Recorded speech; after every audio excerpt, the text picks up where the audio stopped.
संविधान कितना भी अच्छा क्यों ना हो, वो अंततः बुरा साबित होगा अगर उसे इस्तेमाल में लाने वाले लोग बुरे होंगे।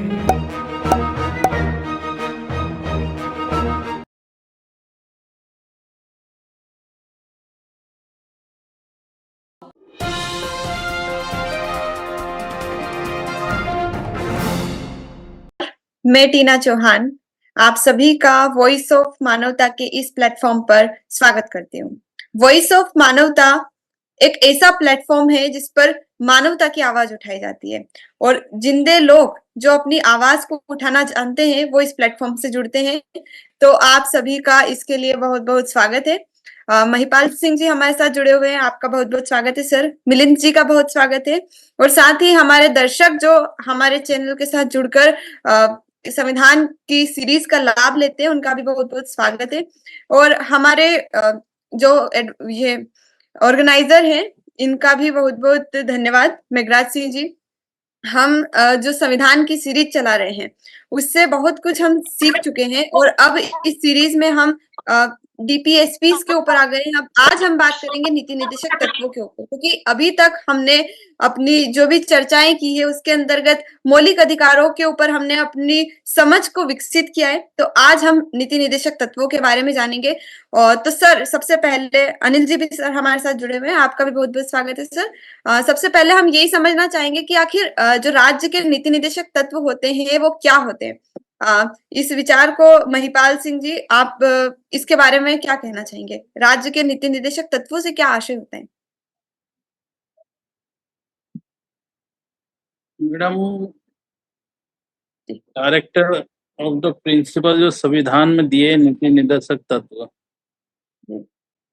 अब इनको फंडामेंटल राइट्स से बाहर किए गए हैं और सुप्रीम कोर्ट ने ये भी कहा है कि इनको लागू नहीं कराया जा सकता कोई भी पिटीशन दायर करके। लेकिन सरकार का दायित्व बनता है कि नीति निर्देशक तत्वों का प्रचार प्रसार कर कर लोगों को तैयार किया जाए कि इनको फॉलो किया जाए, इनको अमल किया जाए। कि जैसे प्रकृति है तो प्रकृति में बहुत सारी चीजें आ गए, जंतु, पेड़ पौधे। तो इनको बचाने के लिए हमारा दायित्व होना चाहिए, इसलिए नीति निर्देशक तत्वों को जोड़ा गया। प्रकृति को बचाया जाए, जीव जंतु से भी प्रेम किया जाए, उनको भी बचाया जाए, उनकी भी रक्षा की जाए। ये सारी चीजें नीति निर्देशक तत्वों में डाली गई है, लेकिन उनका प्रचार प्रसार है नहीं, लोगों को पता ही नहीं है कि क्या क्या करना चाहिए। कुछ नहीं, बस दोहन चल रहा है एक तरफ से। महिपाल जी, जैसे कि आप बोल रहे हैं कि एक मिनट कि लोगों को इसके ऊपर काम करना चाहिए नीति निर्देशक तत्वों के ऊपर, लेकिन जो नीति निर्देशक लोगों को नहीं, सरकार का काम है। सरकार ने संविधान ही नहीं बताया लोगों को, तो वो नीति निर्देशक तत्व को क्या बताएंगे? नीति निर्देशक तत्व को पढ़ना पड़ेगा ना। कौन पढ़े? संविधान ही नहीं देखा लोगों ने, 90% लोगों ने तो। जी, लेकिन ये जो कार्य है ये तो कार्य शासन का है, जनता का इससे संबंध नहीं है। जनता को तो अपने कर्तव्य, उनके ऊपर भी हम चर्चा करने वाले हैं, लेकिन जो कर्तव्य रहते हैं उनका जो पालन करने वाले वो जनता होती है और जो नीति निर्देशक तत्वों की जो हम बात कर रहे हैं वो शासन करता है। जी सर। तो उसका प्रचार तो करना पड़ेगा है कि फंडामेंटल राइट्स क्या। अभी तो यही नहीं पता लोगों को कि अपने राइट्स क्या हैं। तो नीति निर्देशक तत्व का क्या पता उनको कैसे पालन, लोगों को जीने के तरीके नहीं मालूम। ये सब धम्म से आता है। संविधान में सारी चीजें डॉक्टर बाबा साहब अम्बेडकर ने डाली इसीलिए तो उसका जब तक लोगों को पढ़ाया नहीं जाएगा, जैसे स्कूल प्राइमरी से ही पढ़ाया जाना चाहिए नीति निर्देशक तत्व तो प्राइमरी से अगर बच्चों को पढ़ाया जाता है तो वो सब चीजें इस देश से राष्ट्रवाद, जिस ये प्रोपोगंडा करते हैं ना जो कट्टरपंथी लोग कि हम राष्ट्रवाद के कट्टर समर्थक है, तो समर्थक नहीं है, वो तो सबसे ज्यादा दोहन कर रहे हैं राष्ट्रवाद का। तो राष्ट्रवाद तभी समझ में आएगा, भाईचारा तभी समझ में आएगा, जीव जंतु पेड़ पौधे साफ सफाई ये सब चीजें तभी समझ में आएगी जब नीति निर्देशक तत्वों का प्रचार करेगी सरकार। जब प्रचार ही नहीं करेगी तो कहाँ से पता चलेगा? तभी सरकार करे ना बच्चे करे, तैयार लेकिन होंगे। वॉइस ऑफ मानवता जैसा जो चैनल है वो जरूर इसका प्रचार करेगा और ये जरूर लोगों को काम आएंगे। और मैं बता दूं, हमारी जो क्या भारत का संविधान जिंदा है जो सीरीज चल रही है, इसको स्पॉन्सर किया है डॉक्टर हरचंद सिंह जी ने, और उनका भी हम आभार करते हैं, ताकि ऐसे ही ज्ञानवान चीजें जो है वो प्रचारित होती रहे। जी सर। महिपाल जी, जी बोलिए। सॉरी, मैं सुन नहीं पाया था, बैटरी लो हो रही थी, बालक से जी, चार्जर आप पर हुआ अपनी था। बात पूरी कर लीजिए, आप कुछ बोल रहे थे। हाँ, तो जब तक हम बच्चों में ये चीजें नहीं डालेंगे, तब तक बच्चे जो कहते हैं भारत का भविष्य होते हैं, तो भारत का भविष्य कहने से भविष्य नहीं बनता है। उस भविष्य को तैयार करना पड़ेगा। जैसे पौधा हम कोई रोपेंगे धरती में, तो उसको पानी देना पड़ेगी, उसकी सुरक्षा करना पड़ेगी। तो ऐसे ही आने वाली जनरेशन में हम जब तक इन चीजों को पढ़ाएंगे नहीं, उनको बताएंगे नहीं, तब तक उनको उसके प्रति प्रेम थोड़ी होगा। आज ये हालत है कि जो बच्चे तो छोड़ो, जो एमटेक करा है, लॉ किया है, आईआईटी किया है, उनके अंदर इतना कट्टरवाद है, धार्मिक हिंदूवाद है, मुसलमानों के प्रति घृणा है, तो एससी एसटी ओबीसी के प्रति घृणा है कि ये तो आरक्षण लेते हैं, ये तो एससी एसटी का फायदा उठाते हैं, ये तो एट्रोसिटी का फायदा उठाते हैं, मुसलमान तो देशद्रोही है। तो ये प्रोपोगेंडा इस तरीके से पढ़े लिखे लोगों के दिमाग में डाल दिया। ये डाला इसलिए क्योंकि उनको नीति निर्देशक तत्व पढ़ाया नहीं, संविधान पढ़ाया नहीं। तो ये आज हालत ये है कि देश में एक दूसरे के प्रति घृणा हो गई, इतना द्वेष, इतना घृणा हो चुकी है कि बस। जी सर। तो प्रकृति से प्रेम क्या करेगा, वो इंसान से ही प्रेम नहीं कर रहा, उसके पड़ोसी से। के अंदर इतना जातिवाद, धार्मिक कट्टरपंथी इतने दिमाग में। सर महिपाल जी, हम आपके पास फिर लौटेंगे, अभी अन्य मेहमानों के विचार लेंगे। मिलिंद जी, आप नीति निदेशक तत्वों को किस प्रकार से देखते हैं कि जो संविधान में नीति निदेशक तत्व है, हम उनको मतलब जैसे हमने अधिकार समझे थे, मूल अधिकार क्या होते हैं वो समझे थे, उसके बाद हमने मूल अधिकारों को एक एक करके विस्तृत अध्ययन उसका किया था। तो ऐसे ही सबसे पहले हम इसको भी एक तरीके से पृष्ठभूमि इसकी समझना चाहेंगे कि नीति निदेशक तत्व होते क्या हैं। मिलिंद जी। डायरेक्ट टू स्टेट प्रिंसिपल जो पॉलिसीज है संविधान के अंतर्गत, ये संविधान का जो आर्टिकल 36 से 51 के अंतर्गत इसको डिफाइन किया गया अलग अलग सेक्शन में। अब वो मूल बात जैसे हमने फंडामेंटल राइट्स की, ये पॉलिसी बनाने का मतलब है सरकार को, लोकतंत्र डेमोक्रेसी है, लोकतंत्र के अंदर जनता के लिए कानून बनाना, उसके वेलफेयर की बातें करना, सारी बातें आती है। जैसे कि पूर्व महिपाल जी ने कहा, मतलब मानव जीवन है, अब जीवन को संरक्षित करने के लिए जो जो भी जन्म से मृत्यु के दौरान इवन जीव जंतु एवं पर्यावरण, मतलब पूरी हमारा जो भाग है, भूभाग है, सॉवर्निटी ऑफ इंडिया है, उस क्षेत्र में जो भी प्रॉब्लम्स है, जिस तरह की समस्याएं हैं, भौगोलिक समस्या है, सामाजिक समस्या है, आर्थिक समस्या है, दूसरे देशों से पढ़ो वो वाली आपके संबंध कैसे, वो एक बातें हैं, जीव जंतु उनकी बातें हैं। अब देश के अंदर जो रोजगार है उनकी समस्या, उसको काम करने की कारखाने हैं, इंडस्ट्रीज है, उसमें जो कामगार लोग हैं उनके काम के घंटे हैं, उनकी वेलफेयर की, उनके स्वास्थ्य की बातें हैं। महिलाएं हैं, महिलाएं जिस तरह से काम करती है, इक्वलिटी मतलब वो जो दो पुरुष और महिलाओं में समानताओं की बात की गई है। इवन महिलाएं को जो बातें हैं, जो मतलब उनको हीन भावना से नहीं देखना चाहिए। पूर्व में क्या होता था, पुरुष प्रधान देश था, तो एक दोनों पुरुष और महिलाओं को एक समान वेतन के लिए, समान कार्य के लिए समान वेतन, समान अपॉर्चुनिटी देने की बात है। साथ में महिलाएं के लिए जो अवकाश है, मैटरनिटी की बात है, बच्चों के लिए भरण पोषण और उनके पोषण आहार के संबंध में बातें हैं, स्कूली शिक्षा की बात है।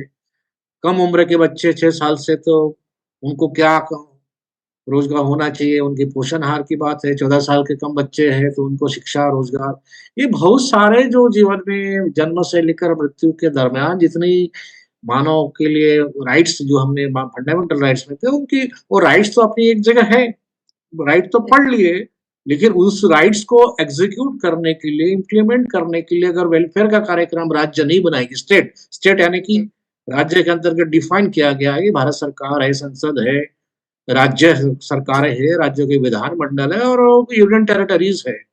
ये जो सारी जो चीज है स्टेट के अंतर्गत आती है और स्टेट को वो पॉलिसीज बनाने के लिए सारे गाइडलाइंस दिए हैं संविधान के अंतर्गत कि ये सब आप काम करेंगे। और ये काम करने से क्या होगा कि जो फॉर एग्जांपल की पूंजीवाद जिसको बोला गया है कि कंसंट्रेशन नहीं होना चाहिए एक जगह अगर कंसंट्रेशन होता है तो बहुत गहरी असमानताएं फैलती है और असमानता फैलने की वजह से वो सुपर पावर बनता है या वो कोई भी ये सारे जो बातें हैं सोशल वेलफेयर की ये बातें लागू नहीं कर सकते, तो इसके लिए उसके लिए कानून बनाना पड़ेगा, संसद उसके लिए कानून बनाएगी वेलफेयर के लिए और उसको बनाने से भी काम नहीं चलेगा, स्ट्रिक्टली उसको फॉलो करना पड़ेगा। फॉर एग्जाम्पल की अभी एक लेबर लॉ है, बहुत सारे लेबर लॉ है। अब लेबर लॉ पहले से तो लागू थे, उस अंग्रेज के जमाने से थे, अभी क्या है, अभी तो कौन सा माइग्रेंट लेबर कहाँ जाता है, उनके बच्चों की शिक्षा कुछ पता ही नहीं है ना। मतलब ये सारा संविधान में जो बात है सारा अपोजिट चल रहा है, सारा कार्यक्रम उसके विरोध में चल रहा है। कोई भी पॉलिसी देख लो, अगर ये बोलेंगे कि इसके अंतर्गत राष्ट्रीयकरण होना चाहिए, बहुत सारी चीजों का वो होना चाहिए, पूरा निजीकरण चल रहा है, मतलब जस्ट अपोज चल रहा है। और आप तत्वों को आप पढ़ेंगे और उसके डिफाइन जब आप करेंगे और वर्तमान में क्या चल रहा है जब देखोगे तो आपको लगेगा जमीन आसमान का अंतर है, संविधान का फॉलो ही नहीं हो रहा है किसी भी तरह से। सरकार ही खुद एट्रोसिटी कर रही है, सरकार ही खुद दोहन कर रही है और वो सारी जो चीजें इसके अंतर्गत लाई गई वेलफेयर की कोई बात ही नहीं होती है। जो योजना है वो नाम मात्र की है और खाली कागजी है। जी जी मिलिंद जी धन्यवाद। अनिल जी से अब हमारा अगला सवाल रहेगा। जैसा कि मिलिंद जी ने बताया, महिपाल जी ने भी बताया कि जो स्टेट के लिए गाइडलाइंस होती है वो हमारे डीपीएसपी या नीति निदेशक तत्व होते हैं। तो अनिल जी क्या आप हमें सुन पा रहे हैं? हाँ मैडम, मैं सुन पा रहा हूँ, तो मुझे थोड़ा सा 5-10 मिनट का टाइम दे दीजिए, मैं बोलता हूँ फिर है ना किसी को और थोड़ा सा 10 मिनट। ठीक है सर, आप जब फ्री हो जाएं बता देना। मिलिंद जी जैसे कि आपने बताया अभी कि ये स्टेट के लिए गाइडलाइंस है, लेकिन जो नीति निदेशक तत्व होते हैं हमारे संविधान में है, तो कहीं ना कहीं ये सरकार की नीतियों में, उनके दृष्टिकोण में कहीं इम्पैक्ट जरूर डालता होगा। तो उनकी नीतियां जो रहती इन डीपीएसपी की वजह से किस सीमा तक और किस रूप में प्रभावित होती है? मतलब इनके द्वारा उनमें कोई परिवर्तन हुआ है या वो अपनी ही नीतियां बनाती है, अगर किसी सरकार की बात करें हम? सरकार को संविधान में क्या है गाइडलाइन दिया है कि आपको इन चीजों का पालन करना चाहिए, ड्यूटीज है जी। अब उनकी ड्यूटी में वो कुछ चीजों में बहुत सारे लॉ बनाए हैं, पहले लागू किए हैं और जिस तरह की सरकारें आती है उस तरह का अपना एक उनके साथ उनका विचार आता है। जैसे हम लोग कई सोशल मीडिया के माध्यम सुनते हैं कि नहीं वो मनोवादी मीडिया सरकारें हैं, कोई फांसीवादी सरकारें हैं, कोई गांधीवादी सरकारें हैं। तो इस हिसाब से वो उनके हिसाब से वो पॉलिसी बनाते हैं, लेकिन ये सारी इसकी अगेंस्ट है, कुछ पॉजिटिव है। लेकिन गाइडलाइंस क्या बोलती है कि अगर आपको देश को संविधान के रूप में चलाना है, एक बात कही गई है ना, किसी अच्छे व्यक्ति ने कहा है कि जो भी आपको देश को सही मतलब अभी फॉर एग्जांपल एक मैं किसी से बात हो रही थी, दुबई के संबंध में बात हो रही थी। ये बहुत अच्छा एग्जांपल है, वहां का कानून इतना सख्त है कि सारे लोग बड़े डिसिप्लिन में रहते हैं। अगर आपका पैसे का बैग भरा भी किसी का इसमें छूट जाए या मोबाइल छूट जाए तो वो टैक्सी वाला या वो जो जहां आप गए वो वापस लाके आपके इसमें देता है। मतलब देखो उन्होंने कितना स्ट्रिक्ट लॉ बनाया है। तो ये तो कानून बनाया, स्ट्रिक्ट लॉ किया और लॉ एंड ऑर्डर मेंटेन करने की ड्यूटी तो राज्य सरकारों की है, वहां की गवर्नमेंट की है और एग्जीक्यूशन इतना है। इवन आप रोड क्रॉस करते हैं दुबई में, आप पैदल व्यक्ति जा रहे हैं, हमारे यहाँ तो ठोक देंगे, कई आपको ऐसा कुचल देते हैं लोग। वहां आप जा रहे हो तो कार वाला ऑटोमेटिक वहां रुक जाता है, नहीं तो उसका इतना जबरदस्त फाइन होता है कि वो सारी चीजें हैं। तो ये रेगुलेशंस हैं, गाइडलाइंस मतलब उन्होंने तो उनके पास तो कोई ऐसा प्रियम्बल नहीं, लेकिन उन्होंने सोचा हम ऐसा एनवायरनमेंट तैयार करें कि लोगों के लिए कि वहां लोग आए, दुनिया के लोग आए और दुनिया के लोग आकर अपना ह्यूमन डेवलपमेंट, इकोनॉमिक डेवलपमेंट और इंटेलेक्चुअल डेवलपमेंट करके वो देश को विकसित कर सकता है और अपने भी विकास कर सकता है। एग्जाम्पल है वहां का। और हमारे यहाँ कानून तो बनते हैं, कागजों में रहते हैं, सारी चीजें कागजों में होती है। और जो टैक्सेशन की बात है, हमारे टैक्स कितना है? अब जो जीएसटी है 28% है, और बाकी जो टैक्स है इनकम टैक्स है, और जो हो हर व्यक्ति टैक्स देता है। कहने का मतलब जो गरीब से गरीब होगा ना, उनके ऊपर जीएसटी, तो हमारे देश में करीबन टैक्सेशन है गवर्नमेंट को देने के लिए। अगर आप 15 लाख से ऊपर कमाते हो तो इसका मतलब आप 6 महीने करीबन सरकार को कमाकर पैसा देते हो। उसके बदले में क्या मिलता है? इसलिए लोग, बहुत सारे जो पढ़े लिखे लोग और व्यापार करने वाले लोग हैं, वो आजकल छोड़ के जा रहे हैं। इनको सरकार कैसे चलाना है ये भी समझ नहीं है, ये कहना पड़ेगा इतनी गाइडलाइंस होने के बाद भी। बस उनको पैसा चाहिए, पैसा आ रहा। आप देश का बजट देखेंगे तो लाख करोड़ है, केवल लाख नहीं है, लाख करोड़ में बजट, 36 लाख करोड़ का बजट है। इतने में तो बहुत सारी जो direct to state of principal लिखा हुआ ना, ये 1 साल के अंदर बहुत सारे लोगों का एसएसटी ओबीसी माइनॉरिटी का उत्थान किया जा सकता है। लाखों हॉस्पिटल बनाए जा सकते हैं, बहुत सारी चीजें बनाई जा सकती है, हेल्थ भी बनाया जा सकता है। लॉ एंड ऑर्डर सही हो जाएगा तो मुझे लगता है कि देश की न्यायपालिका और जो जितने क्राइम बढ़ रहा है, जितना अपराध बढ़ रहा है, उसको कम होगा। खाली कोड बढ़ाने से, थाने बढ़ाने से अपराध कम नहीं होगा। लोगों को अवेयरनेस करना पड़ेगा, तब जाके कुछ चीजें काबू में आ सकती है। बहुत सारी ऐसी कंट्री हैं जहाँ क्राइम ही नहीं होता है। वहाँ वहाँ लोगों को काम नहीं है, मतलब वो हो सकते वकीलों को काम नहीं है, और पुलिस वाले के पास ज्यादा वो चीजें नहीं होती है। तो जी ऐसा सर, देश मैं एक बार संपन्न देश कहलाता है। जी, जी। आपने बहुत अच्छी बातें इसके बारे में बताई, लेकिन मूल सवाल जो मैं आपसे पूछना चाहती हूँ वो ये है कि जो हमारे नीति निर्देशक तत्व हैं, क्या आपको लगता है कि इनका प्रभाव हमें सरकार की नीतियों पे दिखाई देता है? बिल्कुल दिखाई देता है। इसलिए दिखाई देता है कि उसके अनुकूल कुछ कानून बनाए हैं। जैसे फॉर एग्जांपल अभी वर्क प्लेस पर जी, महिलाओं का इतने घंटे का काम होना चाहिए, जी, जी, पूरे साप्ताहिक छुट्टी होना चाहिए। जी, जहाँ पुरुष है वहाँ महिलाएं भी आजकल काम करती है, उसके लिए लॉ बनाए हैं, सरकारों ने जी, बनाया है। अब जी, एग्जीक्यूट कितना हो रहा नहीं हो रहा उसकी समीक्षा का अलग सब्जेक्ट है, लेकिन है। आज आप देखेंगे कि इसकी वजह से ही कुछ महिलाएं, आप देखें कि बराबर आजकल बहुत सारे सेक्टर में काम कर रही है। अगर ये चीजें नहीं होती, गाइडलाइंस अभी निर्देशित तत्व या फंडामेंटल राइट नहीं होते, तो वो इक्वल अपॉर्चुनिटी में नहीं आती। जी सर, लेकिन उनको इस बात का एहसास नहीं कि अपॉर्चुनिटी हमको कहाँ से मिली, क्या मिला। उनको ऐसा लगता है कि खाली सरकार की ये देन है, ऐसा नहीं है। सरकार कभी मजबूर है, और सरकार मजबूर भी इसलिए नहीं है कि ये जो सारा जो बना हुआ है 1948 में, ये जी, क्या बोलते हैं, ह्यूमन राइट डिक्लेरेशन ऑफ मानव, जो मानवाधिकार संरक्षण जो घोषणा हुई है, ह्यूमन डिक्लेरेशन, जो चीजें हैं, कुछ चीजें संविधान में जो बनते समय वहां भी आई, और कुछ इंटरनेशनल प्रेशर भी होता है। क्योंकि इंटरनेशनल जी, प्रेशर इसलिए होता है कि जो जो टेक्नोलॉजी है भारत को लेना है, या जो चीजें भारत से उनको आयात करना है, तो उनको लिए भी वो इंटरनेशनल गाइडलाइन फॉलो करना पड़ता है। इसलिए मजबूरी में भी वो कुछ मानवाधिकार की बात करते हैं, और वो उसको फॉलो करते हैं। जो हमारे कहीं ना कहीं इंटरेक्शन हमारे डायरेक्टरेट ऑफ पॉलिसी से है, दुनिया तो मानती है मानवाधिकार पर चलती है, तो उसका भी उनको पालन करना पड़ता है। तो वो इसका ही पार्ट है एक, जो आएंगे कि विदेशी पॉलिसी आपकी कैसे होना चाहिए, उसके संबंध क्या होना चाहिए। और वो जी, जी, उनका बहुत विदेशी लोग भी बोलते हैं कि अगर आप इन चीजों को ये करेंगे तो हमको वो चीजें आपको फॉलो करना पड़ेगी। जी, और कुछ मामलों में तो ये लोग हमारे देश का डाटा देके भी उनको बोलते हैं, पैसा मांगते हैं।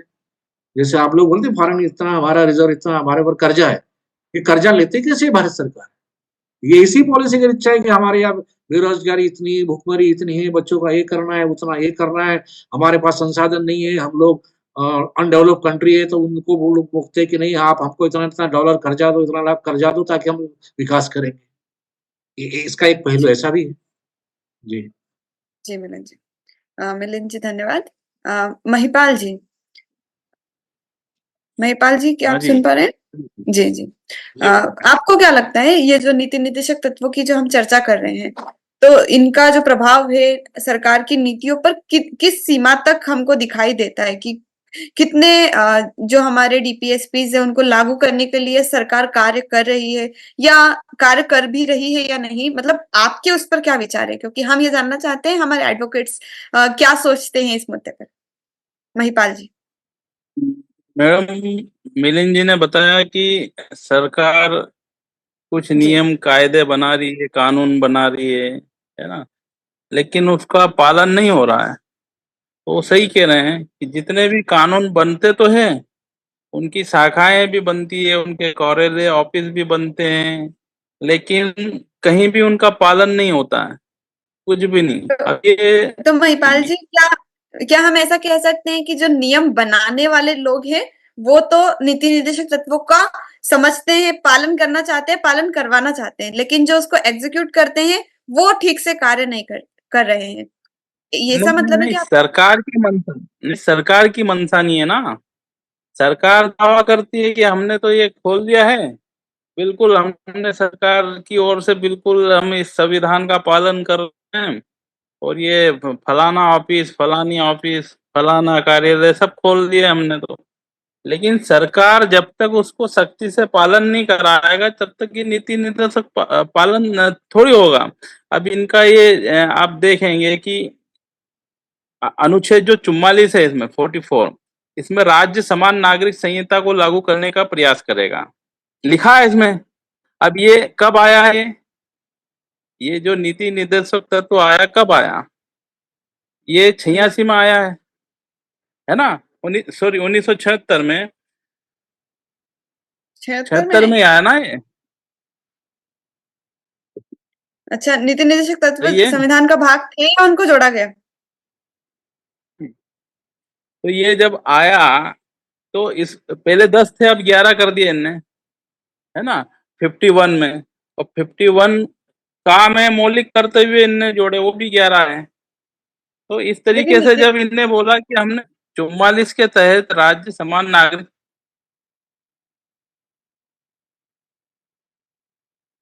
संहिता लागू करने का प्रयास करेगा, तो इनने प्रयास करा। अब आज कह रहे हैं कि हम एक कानून लाना चाह रहे हैं पूरी पूरी पॉपुलेशन के लिए, पूरे भारत के जितने धर्म के लोगों के लिए समान कानून न्याय संहिता लाना चाहते हैं।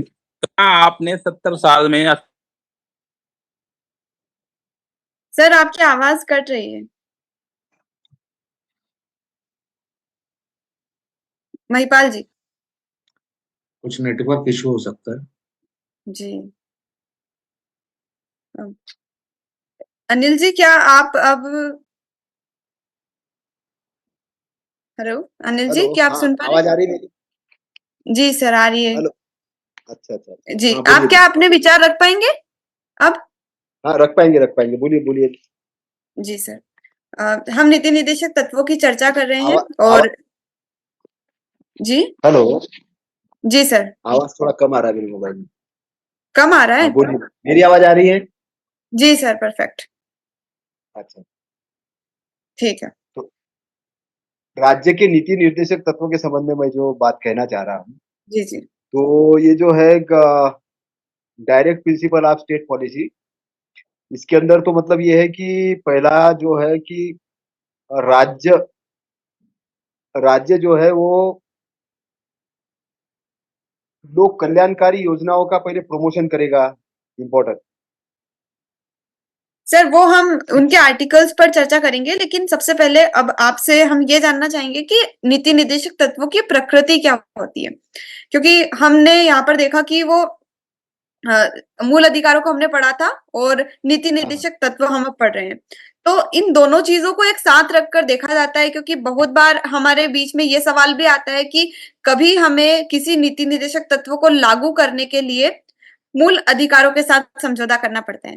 तो इन दोनों के बीच में क्या संबंध है, उसके बारे में आपसे जानना चाहेंगे सर। मूल अधिकार को लागू करने के लिए नीति निर्देशक तत्वों के साथ समझौता करना पड़ता नहीं, नीति है। आवाज, निर्देशक तत्व को लागू करने के लिए कभी-कभी मूल अधिकारों को समझौता उनके साथ करना पड़ सकता है। मतलब इन दोनों के बीच में क्या संबंध है, क्योंकि एक दूसरे से संबंधित है, जैसे कि हम देखते हैं कि ये नागरिकों के लिए है, वो राज्य के लिए है। तो आप इसके बारे में अपने विचार रखिए सर। देखिए, फंडामेंटल राइट तो ये मूल हुए। जी ये जी। तो नंबर वन पे आ गए। नीति निर्देशक मतलब कि कॉन्स्टिट्यूशन ने राज्य को, स्टेट को एक अधिकार दिए कि इसी हिसाब से आपको काम करना है, तो ये प्रतिबंधित नहीं है। नीति निर्देशन मतलब कि एक निर्देश दिया गया कि ऐसा ऐसा करना है, एक गाइडलाइन है। लेकिन जी जी। फंडामेंटल राइट मतलब कि इसके लिए तो वायलेशन नहीं होना चाहिए, इसके लिए सुप्रीम कोर्ट भी बिठाया गया है, और सबसे बड़ा इंपॉर्टेंट है कि वो हमारे जो राइट्स है, ह्यूमन राइट्स है, इसको संरक्षित करने के लिए तो नीति निर्देशक तत्वों में समझौता किया जा सकता है ह्यूमन राइट्स को ये करने के लिए। लेकिन ह्यूमन राइट्स का तहत समझौता नहीं किया जा सकता नीति निर्देशन के लिए, जहां तक मैं समझता हूँ। जी। लेकिन सर अगर हम इसके ऊपर थोड़ा सा विचार करें तो ऐसा लगता है कि जो मूल अधिकार होते हैं वो किसी व्यक्ति के इंडिविजुअल्स राइट्स होते हैं ना, तो वो एक व्यक्ति के विकास के लिए हम उनको मान सकते हैं, और ये जो नीति निर्देशक तत्व है इनको राज्य के लिए निर्देशित करते हैं, मतलब ये, और इनसे पूरे समुदाय का कल्याण होगा, समुदाय का विकास होगा और समुदाय को भी प्रभावित करेंगे। तो क्या आपको ऐसा लगता है कि एक व्यक्ति का विकास से कहीं बढ़कर हम एक समुदाय के विकास को कह सकते हैं, क्योंकि व्यक्तियों का विकास इतना महत्वपूर्ण होता है, लेकिन उससे कई अधिक महत्वपूर्ण पूरे समुदाय को साथ में आगे बढ़ना होता है। तो आपको क्या लगता है सर कि क्या ये सही किया जो संविधान में लिखा गया है?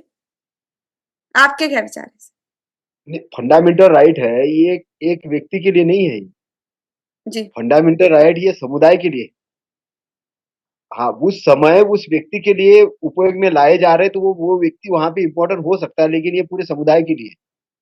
जी, क्योंकि राज्य को, मैं वही चीज कह रहा हूँ कि राज्य को नीति निर्देश दिया गया है, तो जो राज्य फॉलो करेगा तो इंसान के लिए करेगा, लेकिन इंसान नंबर 1 पे इंसान ही, नंबर 1 इंसान है, फंडामेंटल राइट ही नंबर 1 पे रहेगा। तो यहाँ पर एक व्यक्ति का अगर हमें यहाँ पर मैं थोड़ा सा अगर आपको बात कहना चाहूंगा कि जापान के अंदर में एक व्यक्ति के लिए ही भी बस या ट्रेन जाती है कि जहां पर मतलब उसको वोट के लिए ले जाना हो, लाना हो, या स्कूल के लिए बस हो, तो एक व्यक्ति को भी इम्पोर्टेंस दिया जा सकता है। वह व्यक्ति ने, वो एक हमारा अंग है। तो मैं समझता हूँ कि व्यक्ति नंबर 1 पे है, समुदाय बाद में आता है, क्योंकि समुदाय के आधार पे अगर हम निर्णय लेने लग जाए कि समुदाय के लिए क्या अच्छा होता है, तो फिर समुदाय के लिए हमने राम मंदिर का फैसले का भी निर्णय लिया, और हमने राज्य के जो नीति निर्देशक तत्व है उसका सीधा उल्लंघन कर लिया हमारे इसमें। जहाँ पे पुरातत्व विभाग ने, जो कि उसको पुरातत्व जो धरातल संभालने का जो उसको राइट है, लेकिन हमारे सुप्रीम कोर्ट महोदय जी ने जिस प्रकार से वो जजमेंट दिया साकेत को लेकर, और जिस प्रकार हमारे पुरातत्व धरातल को खत्म करने का काम किया, और उसके बाद में जो फंडामेंटल राइट के अगेंस्ट में जिस प्रकार से कोर्ट जा रहा है, और जिस प्रकार के जजेस जा रहे हैं, और जिस प्रकार से डिसीजन आ रहे हैं, ये डिसीजन ऐसे डिसीजन आ रहे हैं कि देख के तो बिल्कुल आदमी दंग रह रहा है। आधुनिक भारत के अंदर में तो ऐसा लगता है कि सुप्रीम कोर्ट के जजेस संविधान को नंबर 1 नहीं मान रहे, वो किसी ईश्वर को मान रहे हैं कि हमको सपने में ईश्वर आया, हम रात में सोए थे, फिर वहां पे हम जागरण किए, तो वो इस टाइप से चल रहे। तो ये संविधान को डायरेक्टिव प्रिंसिपल से इसकी क्या मान्यता हो रही है, क्या फंडामेंटल राइट्स की हो रही है? यहाँ पे तो कुछ भी जा रहा है। तो मुझे तो लगता है कि व्यक्ति का बचना, व्यक्ति के फंडामेंटल राइट बचना नंबर 1 पे है। क्योंकि अगर व्यक्ति पे फोकस करेंगे तभी हम एक समुदाय पे फोकस करेंगे, है ना। हम व्यक्ति को निग्लेक्ट नहीं कर सकते यहाँ पर, क्योंकि अगर व्यक्ति को अगर निग्लेक्ट किया तो कहीं ना कहीं वो व्यक्ति मिलके ही समुदाय बनता है। जी, व्यक्ति मिलके ही समुदाय यानी बनता है, और पूरा समुदाय वो संचालन करता है। जी सर, मतलब आपको लगता है कि जो राज्य के नीति निर्देशक तत्व है या हमारे डीपीएसपी है, उनसे ऊपर फंडामेंटल राइट्स को रहना चाहिए। बिल्कुल, बिल्कुल, फंडामेंटल राइट नंबर 1 पे रहेंगे, है भी। जी, लेकिन इस पे एक और सवाल मैं आपसे जोड़ देती हूँ कि जैसे हमने देखा कि सुप्रीम कोर्ट एक संस्था है जो कि मूल अधिकारों को संरक्षित करती है। तो क्या आपको ऐसा भी लगता है कि राज्य के जो नीति निर्देशक तत्व हैं उनका पालन हो रहा है या नहीं, उनकी दिशा में सरकार कार्य कर रही है या नहीं, इसको चेक करने के लिए और इसके दिशा में कार्य करने के लिए भी कोई संस्था होनी चाहिए थी? बिल्कुल होना चाहिए। इसमें सुप्रीम कोर्ट को जो राइट्स दिया है कि कॉन्स्टिट्यूशन के हिसाब से कहाँ पर काम हो रहा है कि नहीं हो रहा है, इसीलिए तो सुप्रीम कोर्ट को फ्रीडम रखा गया है ना, किसी राजनीतिक दबाव में नहीं रखा गया। उनको डिसीजन कि संविधान के हिसाब से वो काम हो रहा है कि नहीं, सरकार काम कर रही है कि नहीं, नियम बना रही है कि नहीं, कानून बना रही है कि नहीं, सारी चीजें लागू कर रही है कि नहीं है। लेकिन ऐसा नहीं हो रहा है, ऐसा नहीं हो रहा है, तो वहां उनको बोलना चाहिए। जैसे कि मान के चलिए कि अभी मैं कुछ इंटरव्यू देख रहा था कि वो जेल के अंदर से इंटरव्यू देने के लिए पत्रकार इंटरव्यू ले रहे जेल के अंदर से, और जेल के अंदर से कोई आदमी इंटरव्यू दे रहा है और वो किसी और को थ्रेट कर रहा है कि भाई मैं ऐसा करूंगा, मैं वैसा करूंगा, और सारा मीडिया लगा हुआ है। तो यहाँ पर तो हमारी कानून व्यवस्था भी इसके, और जजेस हमारे सुप्रीम कोर्ट महोदय चुपचाप बैठे हुए। सबसे बड़ी बात है कि इन सब चीजों में सुप्रीम कोर्ट चुपचाप बैठे हुए हैं, हमारे गृह मंत्री चुपचाप बैठे हैं, हमारे प्रधानमंत्री चुपचाप बैठे हुए हैं। तो लाइन ऑर्डर कहाँ लग रहा है? केवल पुलिस को डर रहे हैं लोग, केवल इसलिए डर रहे हैं कि उनके कस्टडी में है, कहीं उनको मार नहीं दे करके। बाकी आम जनता की क्या है?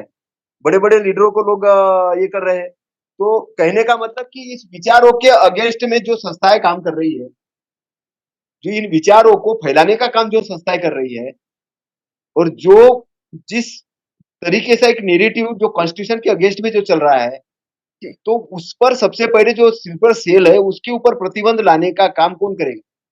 ये कोर्ट को करना चाहिए कि कौन अखबार लिख रहा है, कौन ऐसा विचार प्रसार कर रहा है, कौन कॉन्स्टिट्यूशन के अगेंस्ट में जा रहा है, कौन मौलिक अधिकारियों के अगेंस्ट में जा रहा है, कौन सोशल मीडिया में गलत लिख रहा है। आजकल सोशल मीडिया जी। भरा देखो तो उसमें तो ऐसा लगता है कि पता नहीं क्या हो रहा है। तो ऐसा लग रहा है कि कॉन्स्टिट्यूशन अभी काम नहीं कर रहा है, कुछ और काम कर रहा है। और यहाँ पर अभी लगता है कि विपक्ष नाम की कोई चीज़ नहीं है। विपक्ष नाम अब कोई चीज़ नहीं रह गई, अब जनता को विपक्ष की भूमिका निभानी पड़ेगी कॉन्स्टिट्यूशन बचाने के लिए। क्योंकि कॉन्स्टिट्यूशन यहाँ के जो इंडियन जो मूल निवासी जो लोग हैं, यहाँ के जो पब्लिक है, उनके लिए है, उनके संरक्षण के लिए। लेकिन अगर कॉन्स्टिट्यूशन ही लागू नहीं रहेगा तो अराजकता फैलेगी, उसमें टाइम नहीं लगेगा ज़्यादा।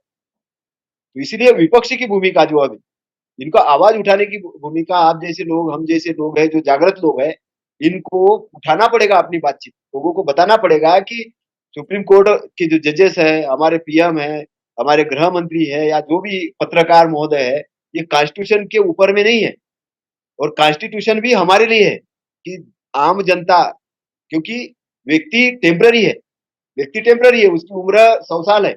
लेकिन हमारे बच्चे आने वाले हैं, सोसाइटी रहने वाली है जिंदा, इस देश का भविष्य है, उसको सुरक्षित रखने के लिए ये सारे दिशा निर्देश हैं। जी अनिल जी सर, धन्यवाद। आपके विचार हमने नीति निर्देशक तत्वों के ऊपर लिए। अभी हम और आगे इसकी चर्चा को विस्तृत करेंगे। अब हम मिलिंद जी आपसे जानना चाहेंगे कि हमारे मूल अधिकार और नीति निर्देशक तत्वों के बीच में क्या संबंध है, और ये जो सर ने जैसे बताया कि जो नीति निर्देशक तत्व हैं वो प्रतिबंधित, यानी कि हम कह सकते हैं वो प्रवर्तनीय नहीं है। तो इस प्रकार का डिसीजन क्यों लिया गया? क्योंकि मूल अधिकार हमारे लिए इम्पोर्टेंट है और साथ ही साथ डीपीएसपीज भी, क्योंकि समुदाय का विकास भी उतना ही आवश्यक होता है, या फिर हम कहें कि ये भी एक सकारात्मक कदम होता है किसी देश के विकास के लिए। तो क्यों इनको मतलब प्रवर्तनीय नहीं बनाया गया? मिलिंद जी आपके विचार। देखिए, जब संविधान बन रहा था उस समय डॉक्टर बाबा साहब अम्बेडकर जो डायरेक्ट स्टेट प्रिंसिपल ऑफ इसमें सारी जो चीजें आई गई है वो यहाँ डालना चाहते थे, लेकिन उस समय की हालात परिस्थिति ऐसी थी कि वो उसमें नहीं डाल सके। यानी ये कह सकते हैं दूसरी भाषा में कि अधिकार तो इंडिविजुअल मिल गए और जो जो मिला संविधान जैसा बाबा साहब बनाना चाहते थे वैसा नहीं बन पाया। ये बात सही है। और जो डायरेक्ट स्टेट प्रिंसिपल में सारी बातें जो आई है ये सरकारों की इच्छा पर छोड़ दिया गया जनता को। सरकार चाहे तो करे, चाहे तो ना करे, इसलिए अब प्रवक्ता ने कहा ना कि इन्फोर्सिबल नहीं है कानून के द्वारा, मतलब सुप्रीम कोर्ट के द्वारा, किसी भी न्यायालय के द्वारा इनको इन्फोर्सिबल नहीं कर सकते। हाँ, इन्फोर्सिबल क्या होगा, इसके अंतर्गत कोई लॉ बनाया, एक्ट बनाया पार्लियामेंट ने, सदन ने, विधानमंडल ने, तो वो प्रॉपर इम्प्लीमेंटेशन नहीं होता या होता है, उसके लिए आप कोर्ट में जा सकते हैं। मतलब कोर्ट में जाने का मतलब ही वही है कि आप जो राइट है, फंडामेंटल राइट्स है, या जो संसद के या विधानमंडल के द्वारा जो पारित कानून है उसका वायलेशन होता है तो आप जा सकते हैं। तो इसके अंतर्गत भी जो जो लॉ बने हैं या बनाना पड़ेगा उसके लिए सुप्रीम कोर्ट है, जाना जा सकते हैं और जाना चाहिए। अब अब रही बात एक अभी एग्जांपल आया था कि कॉमन सिविल कोड की जो बात चल रही थी, आर्टिकल 44 में है ऑलरेडी। अब कॉमन सिविल कोड की बात लगभग 2015 के आसपास, ये जैसे अभी जजेस की बात की गोलाई जी ने, इनको भी कोई एक महिलाएं गई थी, इंडिविजुअल महिला गई थी कोर्ट में जिसका लव मैरिज करके गई, बाद में उनको कहा तो सुप्रीम कोर्ट ने बड़ा ये मौका मिलता है ना इन लोगों को कि नहीं नहीं, हम इनका भी राइट का वायलेशन हो रहा है और इसलिए कॉमन सिविल कोड लागू करेंगे। तो कॉमन सिविल कोड लागू करेंगे तो इसका सबसे ज्यादा इफेक्ट किसको पड़ने वाला है? लोगों को ऐसा लगता है आज भी कि कॉमन सिविल कोड जो है मुसलमानों के विरोध में है, यानी उनके जो लॉ है, जो पर्सनल लॉ है उसको इफेक्ट करेंगे। उनका जो ट्रेडिशन है, उनकी जो टोपी पहनने का है, बुर्का पहनने का है, उनके जो शिक्षा पद्धति है, जो उनकी भाषा है अरबी उर्दू, साहब जो सिख पढ़ते हैं, या सारा जो जीवन से लेकर मृत्यु के बीच में जो परंपरागत बोल सकते हैं कि उनका एक कस्टमरी लॉ है, तो उसको ये मतलब लॉ है, तो उनको ऐसा लगता है कि हमारे ऊपर थोपती। लेकिन मैं ये कहना चाहता हूँ ये जो कानून है जिसको अभी बोलते हैं ना हिंदू मैरिज एक्ट, 1955 का लॉ है, ये लॉ क्या मुसलमानों पर लागू है? नहीं है। एग्जाम्पल लेंगे, क्या ये कानून आदिवासियों पर लागू है? जो हम हमारे यहाँ के जो मूल निवासी है आदिवासी पर ये लागू नहीं है। बहुत सारे सुप्रीम कोर्ट के जजमेंट है कि जो आदिवासी है ये हिंदू नहीं है। तो ये जो इनका लॉ है, इनका जो कस्टमरी लॉ है, आदिवासी का जो कस्टमरी लॉ है, परंपरागत रूप से इवन उनका, आप संविधान के आगे जाएंगे पढ़ेंगे, जो 5th शेड्यूल है, 6th शेड्यूल है, जो अनुसूची बनाई गई है, वो ये फंडामेंटल राइट से भी ज्यादा मौलिक और हमारे जो डायरेक्ट स्टेट प्रिंसिपल उससे भी ज्यादा पावर दिए गए आदिवासियों को संविधान के माध्यम से। लेकिन क्या है कि जो जितने जागरूक होते हैं उनको लगता है कि बाबा साहब ने अनुसूचित जाति होने का इनको, लेकिन वो उनको पता नहीं है। 5th शेड्यूल 6th शेड्यूल इतना है कि जो अभी चर्चा है कि मुलाई जी ने या कानून ने, दोनों की बातें कह रहा हूँ, 5th शेड्यूल और 6th शेड्यूल के अंतर्गत रहने वाली जितने आदिवासी हमारे मूल निवासी लोग हैं, सुप्रीम कोर्ट भी उसमें इंटरफेयर नहीं कर सकता है, भारत सरकार उसमें इंटरफेयर नहीं कर सकती है, उनकी परमिशन चाहिए। उनके इसमें जो भी कुछ बनाना है करना है वो उनको स्वायत्त संस्थाएं का राइट दिया है। इतना बड़ा पावर वहां की ग्राम सभाएं को या जनपद सदस्य को या वो लोगों को दिया है कि आपके यहाँ कौन सी फैक्ट्री लगेगी, कौन सी शिक्षा पद्धति लागू होगी, क्या सेना का इंटरफेयर होगा कि नहीं होगा, पुलिस का इंटरफेयर होगा कि नहीं होगा, उनके क्षेत्र में कोई कानून बनाता है सुप्रीम कोर्ट लागू करेंगे कि नहीं करेंगे? वो नहीं कर सकते अपने क्षेत्र में लागू, क्योंकि वो जी कोई सर। बोलते हैं ना सुप्रीम कोर्ट बहुत बड़ा लॉ है तो हम उनकी इंटरफेयर करेंगे, लेकिन उस क्षेत्र में जब तक उनकी परमिशन नहीं होगी कुछ नहीं हो सकता। इतनी बड़ा उस पावर है। तो मैं सर ये जी बताना चाहता हूँ जी इसके माध्यम से कि जो पॉलिसी, अगर मैं रेफरेंस दे रहा हूँ आपको, इस पॉलिसी अगर कोई बनाती है सरकार, जैसे अभी है ना पॉलिसी, क्या पॉलिसी है कि वो वहां के जंगलों को वहां से उठाओ, वहाँ जो उद्योगपति है उनको खनिज संपदा के लिए वहां दो, खदानें खोलो और वो उसका विस्थापन करो। इस रेफरेंस में बात है, इस रेफरेंस में ये बात कह रहा हूँ कि हमारे उनको उजाड़ने की बात है। तो ऐसा नहीं हो सकता, ये बहुत बड़े राइट्स दिया गया है। और पॉलिसी किस तरह के बनाई सरकार ने कि उद्योगों के फेवर में बनाई, ये सब बातें हैं। जी जी सर, जैसे कि अभी आपने बताया बहुत सारी बातें हमने नीति निर्देशक तत्वों की इसके माध्यम से समझी एग्जाम्पल के साथ, लेकिन आपने ये बात कही कि जो एक्ट बनाते हैं नीति निर्देशक तत्वों को लागू करने के लिए, तो हम उस एक्ट का उल्लंघन अगर होगा तो हम कोर्ट में जा सकते हैं, यानी कि उसके लिए हम सरकार से मांग कर सकते हैं। लीगल राइट्स, लेकिन वो उसको लीगल राइट्स के अंतर्गत आ जी सकता है। अभी हमने कॉन्स्टिट्यूशन में फंडामेंटल राइट्स पढ़ा था, ये फंडामेंटल राइट्स है कॉन्स्टिट्यूशन के। जी जो जी भी विधानमंडल कानून विधायिका बनाएगी वो लीगल राइट्स है, तो लीगल राइट्स के लिए तो जा सकते हैं, बिल्कुल है, जी उसमें सर, लिखा जा होता है सारी सकते हैं बातें, ना। बिल्कुल। तो जो नीति निर्देशक तत्व हमारे जितने भी हैं उनके लिए हम नहीं जा सकते हैं, लेकिन जो मूल अधिकार है उनको जैसे संविधान में लिखा हुआ है उसके एक एक शब्द के ऊपर अगर उल्लंघन होता है तो हम सुप्रीम कोर्ट में जा सकते हैं। तो इस प्रकार का अंतर क्यों रखा गया सर? क्यों नीति निर्देशक तत्वों को इस तरीके से लागू नहीं किया गया? अगर लागू किया जाता तो इनसे भी कुछ डेवलपमेंट होता, लेकिन वो क्या कमियां रह गई थी या किन सीमाओं के चलते हमने इनको प्रवर्तनीय नहीं बनाया सर नीति नहीं, निर्देशक ऐसा तत्वों? है, संविधान सभा में जो सदस्य थे उस समय, जी जैसा डॉक्टर बाबा साहब अम्बेडकर चाहते थे उतना जी लागू नहीं कर पाए। बोला है डॉक्टर बाबा साहब अम्बेडकर ने कि मैं जो जो चाहता था वो चीजें मेरे मुताबिक नहीं हुई, और जी जी बहुत ही जो उस समय के अपोज करके सारी चीजें करके जो जो वो पा सकते थे, कन्वेंस कर जी सकते थे, उतना उन्होंने हासिल किया। अब जो सर, हम चीजें उसका वहां कारण नहीं जानना आई तो चाहते हैं कि ऐसा आखिर क्यों हुआ? मतलब क्या संसाधन कम थे हमारे पास या नहीं नहीं नहीं नहीं, ये चाहते ही नहीं नियत थे संविधान संविधान को? बनाने की सभा में जितने लोग थे उसमें ब्राह्मणवादी लोग ज्यादा थे। अकेले बाबा साहब अम्बेडकर फाइट कर रहे थे और अकेले व्यक्ति ने जितना भी ला सकते थे SC ST OBC माइनॉरिटी के लिए जो सारी चीजें कर सकते थे वो किए है। जो चीजें यहाँ नहीं कर सके उसमें स्टेट के ऊपर छोड़ दिया, स्टेट को पॉलिसी के ऊपर बना दिया। शायद उनको ऐसा लगता था कि आज नहीं कल हमारी जनता जागेगी, अपोजिशन में आएगी, अपोजिशन जो आने के बाद जो सरकारों का जो पोल पट्टी है खोलेगी और पोल पट्टी खोल के खुद सत्ता में आके कानून बना लेगी, उसके ऊपर लागू कर लेगी और वो उसका पालन करा लेगी। ऐसा एक सोच था उसके, दूरदृष्टि थी आगे की चीज़ें थी। इसीलिए उन्होंने कहा था ना, संविधान कितना भी अच्छा क्यों ना हो, अगर जी। उसके लागू करने वालों की नीयत सही नहीं है, तो वो कितना भी अच्छा संविधान वो खराब सिद्ध होता है। वही चीज़ें जी। आज है। जी।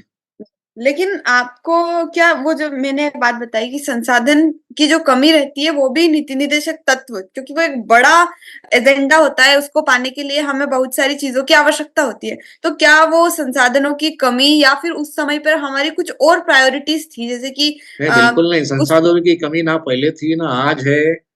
भारत के अंदर खनिज संपदा, वन संपदा इतनी जी, भरी पड़ी हुई है, सारी संपदा पड़ी हुई है। इसके अलावा जो बजट होता है ना, 36 लाख करोड़ का जी, बजट है। तो इसमें हम नहीं कह सकते कि हमारा देश गरीब है या वो हमारे संसाधनों की कमी है। नीयत खराब है इनकी, जो बड़े-बड़े उद्योगपति है, जो सरकार ब्यूरोक्रेट्स है, जो नेता लोग हैं, ये स्विस बैंक में पैसा रखा हुआ है अरबों-खरबों रुपया। इनकी 10-50 पीढ़ी जी, खाएँगे तो खत्म नहीं होता है। ये बोलते थे ना वो कि आने के पहले नहीं-नहीं हम लोग को पैसा लाएँगे, हर हर के खाते में 15 लाख मिलेंगे। तो संसाधन की जी, बिल्कुल कमी नहीं है। इनकी नीयत खराब है। वो सारी जो बातें हैं, ये देश 5 साल के अंदर अमीर बन सकता है, वो सारी चीज़ें हैं और पहले भी हमारा देश साधन संपन्न रहा है, जो इतिहास में हम देखेंगे ना, ये जानबूझकर ये इनको ऐसा बताया गया है या जानबूझकर जो हमारे देश के लोग विदेशों के सामने इस तरह का दिखा के, दर्शा के भीख माँगते हैं अर्थात लोन लेते हैं और उनका कर्जा सरकार पर चला जाता है और कहीं ब्याज में चला जाता है पैसा। ये सारी बातें, नीयत साफ नहीं है इनकी। वो नहीं चाहते क्योंकि वो ब्राह्मण जो है ना विदेशी लोग हैं, वो लोग नहीं चाहते कि इस देश में हमारे जो बहुजन है सत्ता में आ जाए। इसलिए ऐसा किया जा रहा है, जानबूझ के किया जा रहा है। और मॉरल जो सरकार की छवि खराब की जा रही है और भारत की छवि दूसरे देशों में खराब की जा रही है। मैं तो ये कहूँगा।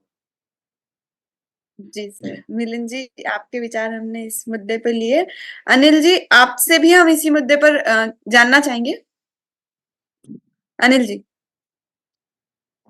क्या आप किस चीज को इसमें से किसका पक्ष लेंगे? कि जैसे कि हमने दो बातें यहाँ पर हो गई कि नीति निदेशक तत्व जो थे उनको प्रवर्तनीय नहीं बनाने के पीछे क्या कारण हो सकता है, तो एक बात आई कि संसाधनों की कमी शायद उसके पीछे कोई कारण रही होगी, और दूसरी बात मिलिंद मिलिंद जी की तरफ से आई कि नियत से संबंधित मामला है कि नियत खराब होने की वजह से इनको सही तरीके से लागू नहीं किया जा रहा है। तो आपको क्या लगता है सर, संसाधनों की कमी इसका कारण है या नियत कारण है या फिर कुछ और जो आपको लगता हो? लागू आपके नहीं विचार करने से। का कारण तो नियत है, संसाधन नहीं लागू है। नहीं, देश के इसको अंदर संसाधनों की प्रवर्तनीय कमी नहीं नहीं है। बनाया गया। जी, हाँ, प्रवर्तनीय नहीं बनाया गया। जैसे कि हम जितना मजबूती से मूल अधिकारों को लागू करते हैं, क्या उतनी मजबूती से राज्य के नीति निर्देशक तत्वों को लागू कुछ करते चीजें हैं? अगर कुछ ऐसा होता। कुछ चीजें ऐसी होती जी, है कि यहाँ पर मेन है कि व्यक्ति जी, पहले पावरफुल बने। जी, जो फंडामेंटल राइट है व्यक्ति को पावरफुल बनाने के लिए, व्यक्ति अगर जब पावरफुल बनेगा तभी वो राज्य के नीति निर्देशक तत्व लागू करवा सकता है। क्योंकि यहाँ पर जो है 2 प्रकार के लोग हैं अभी भी देश के जी, अंदर, एक है कॉन्स्टिट्यूशन को मानने वाले और एक है कॉन्स्टिट्यूशन के विरोधी लोग। तो जी, सत्ता में भी 2 प्रकार के लोग बैठे हुए हैं। एक कुछ कॉन्स्टिट्यूशन को मान रहे हैं और कुछ कॉन्स्टिट्यूशन के विरोधी लोग हैं। और उनके स्टेटमेंट कभी-कभी आते रहते हैं, आपने सुना होगा कि वो बोलते हैं कि भई ये संविधान हमको हटाना है, संविधान ठीक-ठाक नहीं है, हमारी इतनी सीटें आएगी, इतने लोग सांसद चुन के आएँगे तो हम संविधान बदल देंगे, ऐसा करेंगे, ऐसे कभी-कभी स्टेटमेंट वो देते रहते हैं। या कभी-कभी ये बोलते हैं कि हमारे धर्म ग्रंथ के विरोध में है संविधान, हमारे धर्म के विरोध में है। तो वो कभी-कभी बोल नहीं पाते हैं क्योंकि उनको ये मालूम है कि अगर ऐसा कुछ बोलेंगे तो एट्रोसिटी एक्ट लग जाएगा, हमको अंदर डाल दिया जाएगा। तो ये कुछ कारण रहते हैं, वो डर के कारण कुछ बोल नहीं पाते, लेकिन अपने अंदर ही सभाओं में वो सारी चीज़ें वो बोलते हैं। उनका छुपा हुआ एजेंडा है, वो एजेंडा ये है कि वो इस देश के अंदर में वर्ण व्यवस्था, जाति व्यवस्था लागू करना चाहते हैं। तो इसीलिए ये फंडामेंटल जो राइट्स है या नीति निर्देशक तत्व है, ये इक्वालिटी की बात करते हैं। ये व्यक्ति को व्यक्ति इंसान बनाने की बात करता है। संविधान एक इंसान को इंसान बनाने की बात करता है। तो उसके विरोध में है एक्चुअली। तो इसीलिए अभी देश के अंदर में कॉन्स्टिट्यूशन लागू करने के लिए भी क्रांति की ज़रूरत है। मैं आपको जो चीज़ जी, बताना चाह रहा हूँ कि मेरा अपना व्यू है कि इस देश में कॉन्स्टिट्यूशन लागू करने के लिए भी क्रांति की ज़रूरत है और ये कोई राजनीतिक पार्टी नहीं करेगी। मैं आपको बता रहा हूँ कि राजनीतिक पार्टी भी ए और बी टीम में बटी हुई है। एक तो छुपा रिश्ते में और एक है डायरेक्ट आके सामने आके बात करना। एक केवल कि भई प्रतिक्रांति नहीं होना चाहिए इसलिए वो केवल बातें करता रहता है और हमारे लोग उसके झांसे में चले जाते हैं। हमको संविधान के पक्ष में खड़ा होना चाहिए और संविधान को लागू करने के लिए हमें काम करना चाहिए। और इसके लिए संविधान के बारे में जो आप डिबेट डिस्कशन कर रहे हैं, ये सबसे बढ़िया सराहनीय काम है, समय से, है ना? ये जी, बहुत जनजागृति वाला काम है और ये इसका प्रचार-प्रसार बड़े पैमाने पे होना चाहिए। क्योंकि अभी लोगों को ये मालूम ही नहीं कि कॉन्स्टिट्यूशन नाम की कोई चीज़ है। वो तो समझते कि नेता है या न्यायपालिका है, ये सब है, ये सब चला रहे, हमारा कुछ है ही नहीं। वो मतलब जनता भी भूल रही थी। जी। जनता को और जब सर जागृत हो जाएगी जी। तब वो लागू कर पाएंगे, मतलब लागू करने से पहले जन जागृति जरूरी और है। इस मेरा तो यही सीरीज के कहना है। माध्यम से हम केवल ये नहीं जान रहे हैं कि संविधान में लिखा क्या है। हम एडवोकेट्स, क्योंकि आप इनसे, ये जो आर्टिकल्स हैं, जो कानून है, इनसे रोज आपका पाला पड़ता है, तो हम ये भी जानना चाहते हैं कि क्या होना चाहिए। इसीलिए हमारा सवाल जैसे कि आपसे था कि राज्य के जो नीति निर्देशक तत्व हैं उनको प्रवर्तनीय नहीं बनाया गया, संविधान में ही नहीं बनाया गया। तो आपको क्या लगता है कि उसके पीछे क्या कारण था? वो मेरा सवाल था सर आपसे, मूल सवाल वही है। और उसके मैंने आपको 2 पक्ष भी दिए और आप अपना तीसरा पक्ष का, भी रख का, सकते हैं। कारण यही है कि देखिए क्या होता है, एक होता है नियम और एक होता है जी, प्रिंसिपल। प्रिंसिपल मतलब कि जी, कुछ चीजें छोड़ी जाती, जी, समय परिस्थिति, देश काल परिस्थिति के हिसाब से आपको निर्णय लेना है, क्योंकि भूभाग है, जी, अलग अलग क्षेत्र के लिए अलग अलग तरीके से वो लागू किया जाता है। जी, जंगल वाला एरिया है, वहां पे अलग कानून है। सिटी जी, वाले के लिए अलग कानून है। वो समय परिस्थिति देश और उसको, इसलिए वो वहां पे जो संविधान सभा के अंदर में, लोकसभा के अंदर में जो बैठे हुए हमारे प्रतिनिधि है, जी, उनके और जो ज्ञानी लोग हैं उनके ऊपर भी कुछ चीजें छोड़ी जाती है, जी, ताकि वो एक सही डिसीजन ले। इसलिए उसको नियम नहीं बनाया जा सकता कुछ कुछ चीजों को। तो जहां तक मुझे लगता है कि उसको नियम इसलिए नहीं बनाया है, जैसे कि मैं बुद्धिज्म को देखता हूँ कि 5 सीलों को उन्होंने नियम नहीं बनाया, उसको आचरण बनाया कि भाई आपको आचरण करना है। जी, डिपेंड करता है कि कोई गर्मी वाले ठंड वाले देश में है और वहां वो बिल्कुल सर्दी से कड़क पड़ा है। अब उसकी थोड़ी बहुत ड्रिंक पीने की इच्छा है तो वो पी सकता है, लेकिन वो नशा के रूप में नहीं, औषधि के रूप में। जी, डिफरेंट है, मतलब है ना। नशा जी, के रूप जी, में नहीं, औषधि के रूप में, इसलिए उसको नियम नहीं बना। जी। नियम बना दे तो वो अब पीते ही नहीं, तो वो उसकी जान चली जाती। समझ रहे हैं ना जी, अपना क्या बोलना है? तो जी। ये इसी प्रकार से है कि यहाँ पर इस व्यक्ति हमारे सवाल लिए का इम्पोर्टेंट तीसरा पक्ष जो आपने रखा, संतुलित पक्ष एक रखा है आपने इसी सवाल का, है। हाँ, सिद्धांत को आचरण का रूप देकर, कि जो राज्य है उसको ये अपने आचरण में लाना और फिर देश का विकास होगा। ये नीति निर्देशक तत्व एक दिशा देंगे उनको, जो आपके वक्तव्य से मुझे समझ आया। जी सर। आवाज कम आ रही है आपकी मुझे। क्या और आवाज कुछ कब? पूछना चाह रहे हो? जी सर, हो गया है ना? अच्छा अच्छा, ओके, धन्यवाद। थैंक हुँ। मिलिंद जी, आपसे जैसा मेरा पिछला सवाल था कि ये नीति निर्देशक तत्व और मूल अधिकारों को हम अगर एक साथ रखकर देखें तो इनकी तुलना हम किस प्रकार से कर सकते हैं? देखिए, मिलिंद जी। सबसे ज़्यादा शासन चलाने वाले जो लोग हैं, जो भारत सरकार है या जो सरकारें हैं राज्यों की, जी, उनको फंडामेंटल राइट से ज़्यादा कुछ इफ़ेक्ट पड़ता नहीं है। वो तो इंडिविजुअल राइट्स है, जो लोग इन्फोर्सिबल बात है, या हम लोग जो चर्चा कर रहे हैं कानून के, संविधान के हिसाब से तो इन्फोर्सिबल करना है सारी जो चीज़ें जाना जी, है। लेकिन सबसे ज़्यादा क्या करना है उनको, जो चुन के आते हैं, या आप आम भाषा में देखिए, कोई भी विधायक सांसद चुन के आता है तो कुछ वादे करता है जनता से, जी, हम ये काम करेंगे, ये विकास करेंगे, जी, यहाँ अस्पताल खोलेंगे, यहाँ कॉलेज खोलेंगे, यहाँ सड़कें बनाएँगे, या इंडस्ट्रीज़ लाएँगे, रोज़गार लाएँगे। ये जितनी बातें आप उनके वादों में देखते हैं, तो ये आप लिंक अप करेंगे सारे अपने डायरेक्ट स्टेट पॉलिसीज़ के जो इनके अंतर्गत आई गई बातें हैं, वही है। अब वो जो वादे करते हैं, स्वाभाविक है कि वहाँ पे कुछ ना कुछ जब आते हैं, तो वो उनको लागू करना पड़ता है, उनके लिए बजट रखना पड़ता है, या कोई कानून को लागू करना होता है, नहीं है तो बनाना पड़ता है। जी, अब पॉलिसी बनाने वाली बात है, कानून मेकिंग की बात है, या कोई यो स्कीम, पॉलिसी का मतलब क्या है, स्टेट में गाइडलाइन है, तो गाइडलाइन है तो ये एक प्रकार की, कभी-कभी सारा लॉ ही नहीं होता है। आपने देखा होगा कि जो सरकारें अधिकतर क्या बनाती है, स्कीम बनाती है। जी, स्कीम बनाकर क्या करते हैं कि वो एक योजना बोलती है, उनको प्लानिंग बोलते हैं, योजना बनाई कि भई हमने ये इस योजना के माध्यम से ऐसा-ऐसा करना है, सब्सिडी देना है, किसानों को वो करना है, या ये स्कीम चलाना है और इनका उत्थान करना है। जी, तो उसके लिए क्या होता है कि वो बजट होता है, बजट पारित होता है विधानसभा में, या वो सारी जो संसद के अंदर, वो वेलफेयर के काम में लगाया जाता है। वो अलग बात है कि फिर उसको कितनी योजना हकीकत ज़मीन में सफल होती है, नहीं होती है, तो वो अल्टीमेटली हम ये कह सकते हैं कि अगर मूल निवासी जो हमारे लोग हैं और वो जी, सरकारों में आते हैं, तो मुझे लगता है 100% इसके ऊपर वो कानून बनाएँगे, स्कीम बनाएँगे, और वो सारे क्रियान्वयन करेंगे, जो उसको नहीं करेगा उसके लिए भी पनिशमेंट का लॉ बनाएँगे। तो मुझे लगता है कि काफ़ी ये अभी रॉ मटेरियल है संविधान के अंतर्गत, आप उसको सही रूप देंगे तो जिसकी जो जो कहावत है ना, जिसकी जितनी जनसंख्या भारी उतनी उसकी हिस्सेदारी वाली जो बात है, वो इसमें लागू किया जा सकता है कि जो चीजें छूट गई है। अभी तो बहुत सारी ऐसी बातें हैं जो संविधान के, मतलब अगर आप बात करेंगे, घुमंतु जनजातियां है, इसकी आबादी 10 करोड़ के प्लस है, गिनती नहीं हुई। गिनती तो उनकी छोड़ो, पिछड़ा वर्ग की जो जनसंख्या 1931 में कितनी थी, मतलब जो बोलते हैं ना हम, कितना परसेंटेज है, तो उतनी जनसंख्या तो आज से कई बढ़ गई होगी, क्योंकि हमारे मूल निवासियों के जो बच्चे हैं, एक एक तो बच्चा होता नहीं है, जो ब्राह्मणों की तरह के 2-4 बच्चे तो होती है घर में। तो उनकी, अब उनके हिसाब से देखोगे, उनकी 140 करोड़ की आबादी में कितनी आबादी होगी, ये मान सकते हैं कि उनको कुछ जिसे छोड़ दिया, इतनी आबादी है। तो बहुत सारे जो कार्य है, अभी आप देखते हैं कि जो हमारे ही मूल निवासी लोग करते हैं, जो प्रोडक्शन है, जिसको हम जीडीपी बोलते हैं ना, भारत का जीडीपी कितना है, तो जीडीपी में जो मेहनत कश लोग हैं, जिसको हम श्रमिक बोलते हैं, वो हमारा ही वर्ग है, मूल निवासी बहुजन समाज का वर्ग है। वो सड़क से लेकर पुलिया से लेकर बड़ा बड़ा सारा निर्माण करता है। और जो जो इनके पेड़ बड़े हुए हैं, एंटीना वाले जो लोग हैं, वो तो बैठे बड़े पहले भी हजारों साल से वो खाली मलाई खाते थे, आज भी खा रहे। कोई ऐसा मेहनत कश तो काम करते ही नहीं, ना खेती करते हैं, ना रोड बनाते हैं, ना बिल्डिंग करते हैं, ना कोई कंस्ट्रक्शन का काम करते हैं।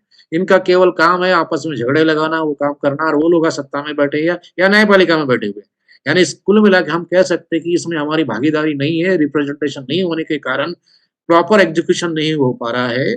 और जो लोग पिछलग्गू लोग हैं, किसी भी समुदाय के, एसएसटी ओबीसी के, या चमचे वाले जो लोग हैं, उनको नॉमिनेटेड रिप्रेजेंटेटिव है। एक होता है रियल प्रतिनिधित्व, रियल रिप्रेजेंटेशन, एक नॉमिनेटेड। तो जो ये नॉमिनेटेड रिप्रेजेंटेशन की वजह से सारी प्रॉब्लम क्रिएट हो रही है और जनता इतनी जागरूक हो रही है। और अभी पूर्व वक्ता ने कहा कि अपोजिशन नहीं, जनता ही अपोजिशन को लाना पड़ेगा। और अभी हम देखते हैं कि कोई भी अपोजिशन, कितने भी कानून पास हो, जैसे विधानमंडल में, पार्लियामेंट में, या कोई ऐसी नीति होती, तो उसमें आवाज ही नहीं उठाती। मीडिया को मैनेज किया गया है, जबकि लोकतंत्र के 4 पिलर है। हम बात करते हैं, संसद है, उसकी जो विधायिका कानून बनाती है, कानून मतलब सुप्रीम कोर्ट है या न्यायपालिका है, और चौथा माध्यम प्रचार माध्यम तो पूरे भूल गए, सारी उनकी वाही करती। तो सोशल मीडिया के माध्यम से, अवेयरनेस के माध्यम से, जितने लोग संविधान को पढ़ रहे हैं, संविधान के आर्टिकल को पढ़ रहे हैं, उतनी उतनी जागरूकता आ रही है। लोग अधिकारों के प्रति जागरूक होने के बाद अपनी आवाज उठाते हैं। जहां उनको गलत लगता है, वो एजिटेशन करते हैं कि ये भी राइट संविधान ने दिया है, रजिस्ट्रेशन करते हैं, right to speech, right to freedom expression करने का राइट है, तो वो अपनी आवाज उठाते हैं, धरना प्रदर्शन करते हैं, रैलियां करते हैं। इवन बहुत सारे संगठन भारत बंद भी कर देते हैं इस तारीख पर, क्योंकि वो राइट दिया हुआ है। ये सारी चीजें हैं, तो इसलिए जनता जागरूक होती है। और फिर इनको भी, जनता के आने वाले समय में, इनको फिलहाल इसलिए डर नहीं कि ये एक मशीन से चुन के जाने वाले लोग हैं, इन्होंने वोट के राइट्स को झुरो कर दिया है। ये ऐसी बहुत सारी चीजें इसके अंतर्गत है, और वो करने की जरूरत है। लेकिन ये अभी हताश और निराश होने की जरूरत नहीं है। हाँ, जितना वो दबाएंगे उतना विद्रोह होगा, जितना वो दबाएंगे उतना विद्रोह होगा, और विद्रोह होके रहेगा। विद्रोह का मतलब उस संवैधानिक भाषा में विद्रोह है, जबकि वो राइट्स की मांग है। और ये रिवॉल्यूशन जिसको बोल सकते हैं हम लोग, आ रहा है, अन्य देशों में भी आ रहा है। सर, आपने बीच में एक बात बोली थी, जिसकी जितनी जनसंख्या भारी, उसकी उतनी हिस्सेदारी।